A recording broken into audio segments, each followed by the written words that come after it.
અમીરગઢના વિશ્વેશ્વર મંદિર પાસેથી પસાર થતી બનાસ નદી તેમજ બનાસ નદી કિનારે આવેલ તીર્થધામ પાસેથી પસાર થતી બનાસ નદી કિનારે પોલીસનો ચુસ્ત બંદોબસ્ત ગોઠવવામાં આવ્યો છે।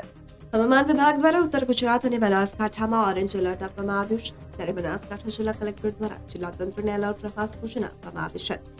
તેમજ બનાસકાંઠા જિલ્લા કલેક્ટર દ્વારા હવામાન વિભાગની આગાહીને પગલે લોકોને સાવચેતીના ભાગરૂપે નદી કાંઠે વસવાટ કરતા લોકો તેમજ અન્ય લોકોને નદી નાળા કે પછી ચાલતા પાણીના પ્રવાહમાં પસાર ન થવું પડે તે માટે જાહેરનામું આપવામાં આવ્યું છે।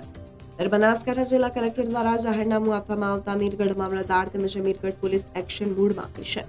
ત્યારે મામલતદાર દ્વારા લોકોને નદીના પટમાં ન જવા અપીલ કરવામાં આવી છે। તેમજ અમીરગઢ પીઆઈ એસકે પરમાર દ્વારા પોલીસ સ્ટાફને નદી કિનારે આવેલ તીર્થ મંદિરો ઉપર પોલીસ બંદોબસ્ત ગોઠવવામાં આવ્યો છે અને દૂરથી આવતા પ્રવાસીઓ નદીના પટમાં ન ઉતરે તે માટે પોલીસ દ્વારા નદી કિનારે ચુસ્ત બંદોબસ્ત ગોઠવી લોકો પર ચાંપતી નજર રાખવામાં આવી રહી છે।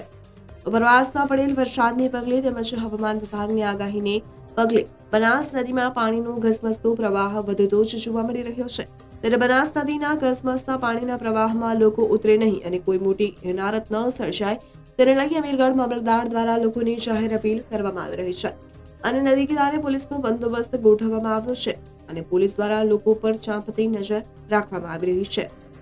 રિપોર્ટર ભરત પટેલ, જનાદેશ ન્યૂઝ, બનાસકાંઠા।